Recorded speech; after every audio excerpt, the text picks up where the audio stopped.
ఈ మధ్యనేనండి ఒక వ్యక్తి, ఆయన పాత్రికేయుడు, ఆయన మన మైసూరు అవధూత దత్తపీఠానికి మొట్టమొదటిసారిగా వచ్చాడు. ఆయన మొత్తం మన మైసూరు ఆశ్రమం అంతా కూడా ఆయన పరికించి చూశాడు.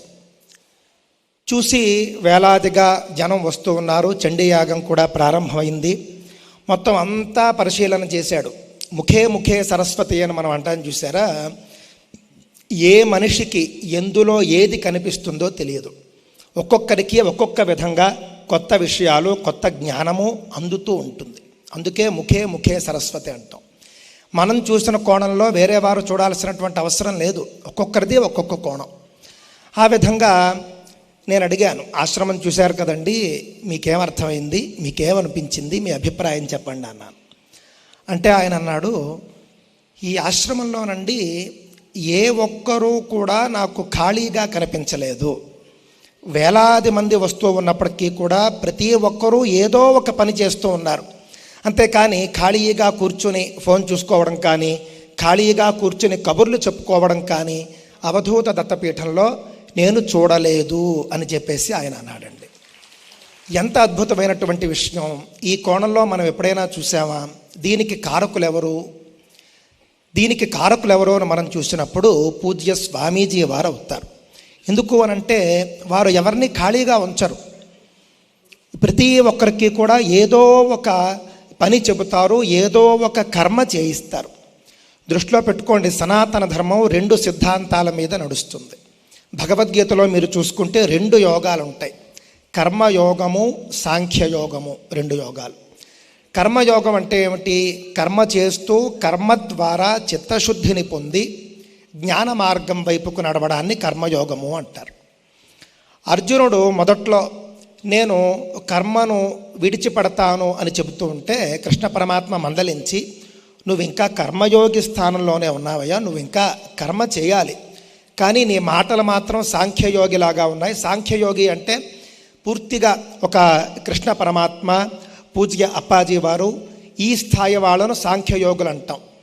వారు పూర్తిగా విదేహముక్తులుగా ఉంటారు. వారికి కర్మ అవసరం లేదు, కానీ లోక గౌరవం కోసం కర్మ చేస్తారు.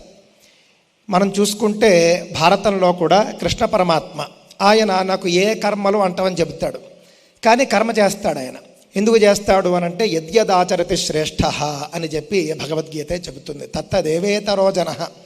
శ్రేష్ఠులు అంటే సమాజంలో ఉన్నతమైనటువంటి స్థానంలో ఉన్నవాళ్ళు ఏం చేస్తే దానినే ఇతర జనమంతా కూడా అనుసరిస్తుంది అని చెప్పేసి.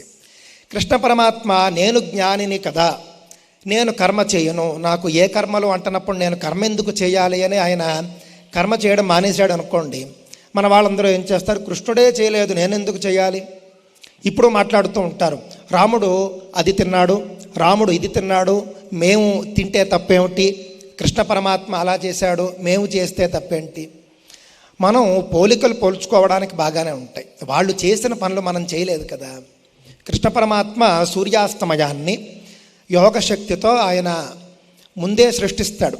ఇంకా సూర్యాస్తమయం జరగడానికంటే ముందే కృష్ణ పరమాత్మ సూర్యాస్తమయం జరిగినట్లుగా ఒక భ్రాంతిని కల్పిస్తాడు కురుక్షేత్ర యుద్ధంలో. అలాంటి పనులు మనం చేయలేం. అలాంటి పనులు మనం చేయలేనప్పుడు మనం ఎందుకు రాముడు చేశాడు, కృష్ణుడు చేశాడు అనుకోవడం. అందువల్ల శ్రేష్ఠులు ఏవైతే చేస్తారో అవే జనమంతా కూడా చేస్తారు. అందువల్ల కృష్ణ పరమాత్మ కూడా ఆయన స్వయంగా కర్మ చేస్తూ కర్మలు చేయిస్తూ లోకానికి సందేశం ఇచ్చాడు. మీరంతా కూడా ఈ స్థాయిలోనే ఉన్నారు కాబట్టి అర్జునుడిదే కర్మస్థాయి అని అంటే మన స్థాయి గురించి చెప్పాలా, మనది కర్మస్థాయే. అందువల్ల పూజ్య అప్పాజీ వారు సనాతన ధర్మంలో భగవద్గీతలో చెప్పినటువంటి కర్మయోగాన్ని దృష్టిలో పెట్టుకుని మనమంతా కూడా సాధారణ ప్రజలం కాబట్టి, సాధారణ భక్తులం కాబట్టి మనతో మెల్లగా కర్మ చేయిస్తూ ఒకానొక దశలో ఆయనే చెబుతారు, ఇంక నువ్వు కర్మ చేయక్కర్లేదరా, నీ స్థాయి పెరిగింది అని చెప్పేసి. ఆ విధంగా మనం చూసుకుంటే కనుక పూజ్య అప్పాజీ వారు మనందరి చేత కూడా కర్మ చేయిస్తూ ఉన్నారు. కర్మ సిద్ధాంతంలో మనందరినీ కూడా జాగ్రత్తగా తీసుకువెళ్తూ ఉన్నారు. మీరు చూసుకుంటే కనుక అనఘావ్రతం చేయండి, లలితా సహస్రనామ స్తోత్రం పారాయణ చేయండి, సౌందర్యలహరి చేయండి, భగవద్గీత చదవండి, హనుమాన్ చాలీసా, భజన, నామ సంకీర్తన, ఇలాగా రకరకాల వ్రతాలు, పూజలు, యజ్ఞాలు, యాగాదులు ఇవన్నీ కూడా మనం చూస్తూ ఉంటామండి. ఇవన్నీ కూడా పూజ్య స్వామీజీ వారు మనతో ఎందుకు చేయిస్తున్నారు అనంటే కనుక మనల్ని ఉద్ధరించడం కోసమే.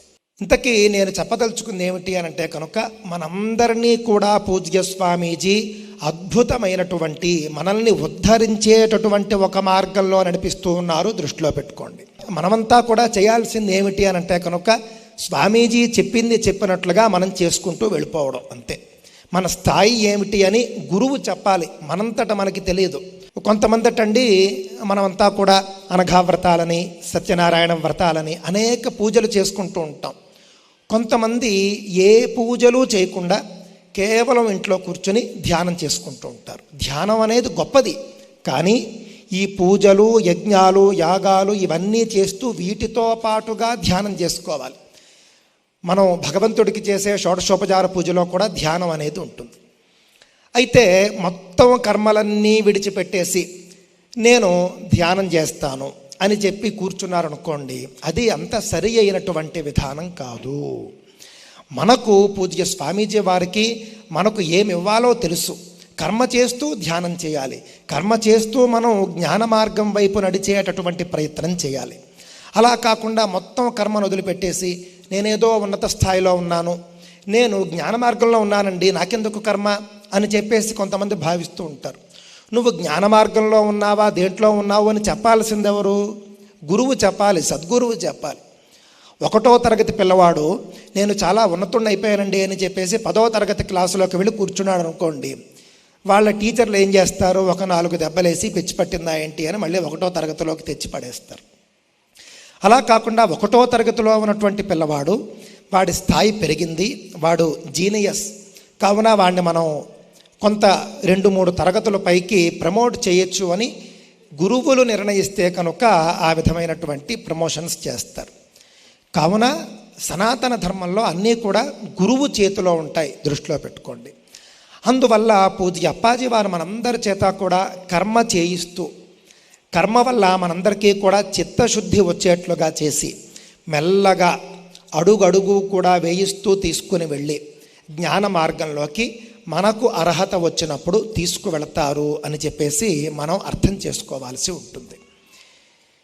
ఈ యొక్క కర్మ సిద్ధాంతం అనేటటువంటిది భగవద్గీతలోనూ అలాగే వేదాల్లోనూ అన్నింటా సనాతన ధర్మంలో విశేషంగా చెప్పడం జరిగింది. మనకు కోరిక ఉందనుకోండి, మనకు పొద్దున లేస్తే కోరికలే. ఉదయం లేచాము అని అంటే మనకు కోరిక లేనిదే ఒకరోజు జరగదు. ఒకసారి మనం లెక్క వేసుకోవచ్చు, ఉదయం లేచినప్పటి నుంచి రాత్రి పడుకునే లోపల ఏ ఒక్క కొత్త కోరిక లేకుండా నేను ఈరోజు గడిపానా అని మనం చూసుకుంటే కనుక సాధ్యం కాదు. మనం అంతా కూడా ఒక కోరికల పుట్టను లోపల పెట్టుకుని మనం జీవిస్తూ ఉన్నాం. అలాంటి సందర్భంలో మనకు కోరికలు ఉన్నప్పుడు కర్మను విడిచిపెట్టి ఏ విధంగా జీవిస్తారు? లేదండి నాకు ఏ విధమైనటువంటి కోరిక లేదు, అసలు కోరికలే లేనటువంటి గొప్ప స్థితికి నేను వెళ్ళాను అని అంటే కనుక కర్మ చేయాల్సిన అవసరం లేదు. అప్పుడు కూడా సద్గురువు చెబుతాడు మనకి, నువ్వు ఏ కోరిక లేకుండా ఉన్నావు కాబట్టి కర్మ చేయక్కర్లేదు అని చెప్పేసి. పొద్దున్న లేస్తే మనం ఆహారం తింటాం, అది కర్మ. స్నానం చేస్తాం, కర్మ. బట్టలు వేసుకోవడం, బట్టలు కొత్తవి కొనుక్కోవడం, ఇల్లు తుడుచుకోవడం, శారీరక సుఖాలు, భౌతిక సుఖాలు, ఆనందాలు, సంతోషాలు, ఆక్రోశాలు ఇవన్నీ కూడా శరీరానికి సంబంధించినటువంటి వికారాలు. అంటే శరీరానికి సంబంధించినటువంటి ఒక క్రియలో భాగం, ఇదంతా కూడా ఒక కర్మలో భాగం. ఇవన్నీ కూడా మనం కర్మతోనే చేస్తాం. కానీ మనం ఆ కర్మను కడుక్కోవడానికి కానీ పుణ్యాన్ని సంపాదించడానికి కానీ మేము కర్మ చేయము, ధ్యానంతో మాకన్నీ వచ్చేస్తాయి అని అంటే ఎలా సాధ్యపడుతుంది? దృష్టిలో పెట్టుకోవాలి, ఆలోచించాలి. పాపకర్మలు అందరూ కూడా కర్మతో చేస్తారు. ఒకరిని ఇబ్బంది పెట్టడం కానీ, ఒకరిని కొట్టడం కానీ, ఒకరిని ద్వేషించడం కానీ, ఒకరిని నిందించడం కానీ, చాడీలు చెప్పడం కానీ, దొంగతనం, హత్య ఇన్ని ఉన్నాయి. ఇవన్నీ కూడా మనం కర్మ ద్వారా చేస్తామండి.